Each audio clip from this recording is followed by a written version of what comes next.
Just wanted to snap a quick video of preparing this pork shoulder butt, which we are going to smoke later this week. So I'm going to go ahead and put some rub on here.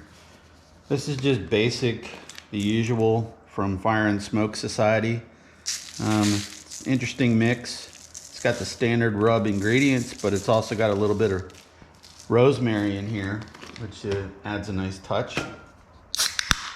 I use Dr. Pepper on almost everything I smoke, whether it's ribs, brisket. I tried to research why Dr. Pepper is so popular, and it really wasn't anything that I could find as far as the chemical reason why it's so popular. It's really more about just the flavor, that traditional Dr. Pepper flavor. Obviously, whenever you add moisture to this process, it's a good thing, but I think that Dr. Pepper flavor adds just a little extra to the meat. So that's pretty much it. I've got it sitting on some freezer paper. Then that's backed up by heavy-duty aluminum foil. So we're gonna just wrap this up.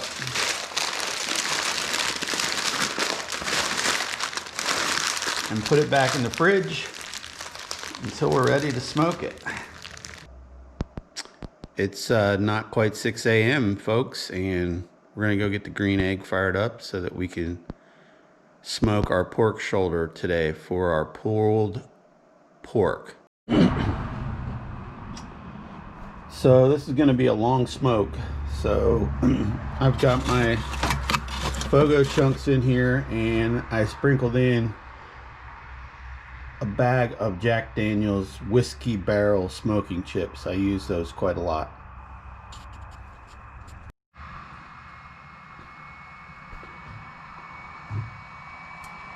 So I've got my electric igniter plugged in, and we're lighting up the charcoal. So that's working. I've got my flame boss set up for a pit temperature of 235, so we'll probably try to go most of the day at 235. You can see. So I made my mop mixture. It's basically about a cup of Sweet Baby Ray's original barbecue sauce and 2 cans of Dr. Pepper. I use a lot of Dr. Pepper.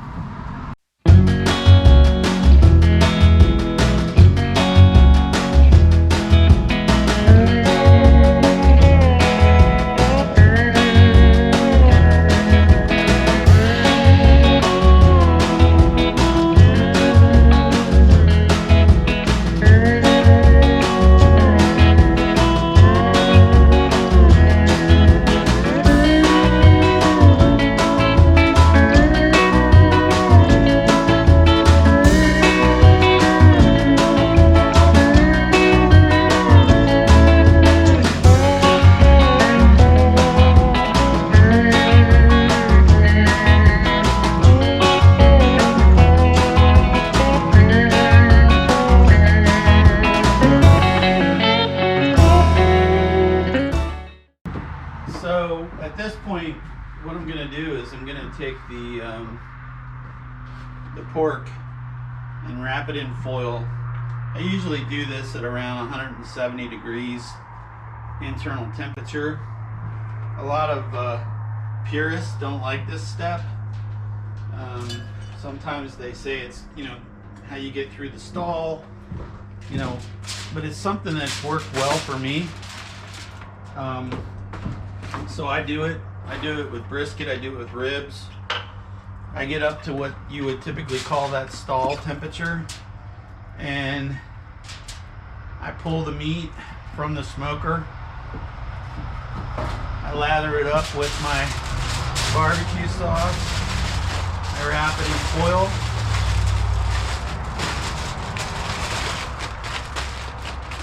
And then I put it back in and take it the rest of the way up to temperature. Okay, it's been a long day. It's been a low and slow. At the end, I bumped it up a few degrees. But overall, it was a little over a 12-hour smoke. And right now we're gonna pull it out. It smells amazing. And what I do at this point is I take it out, just keep it in the foil, put it into a cooler, wrap it up in towels, and this is where we're just gonna let it rest. And what we're gonna do now is we're gonna go prepare our sides and come back for this a little later. And hopefully the goal is to have a nice pulled pork. We can have a nice dinner. So we let our pork shoulder sit in the cooler for not quite 2 hours, which is really good. It's kind of a good rule of thumb. If you have the time, it's best to let it rest. So I've learned the hard way over the years that there's going to be a lot of juice on this thing when we open it up. So I'm going to go ahead and start by putting it in this pan. So I'm going to open the cooler, bring this up.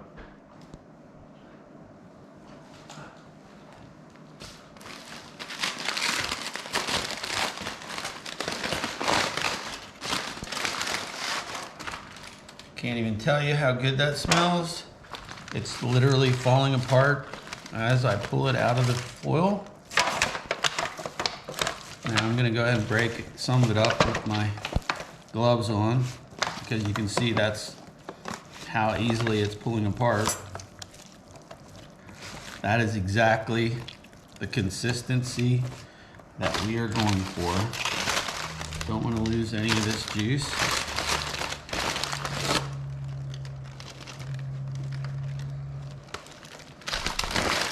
I'm going to take these gloves off, which sometimes is easier said than done.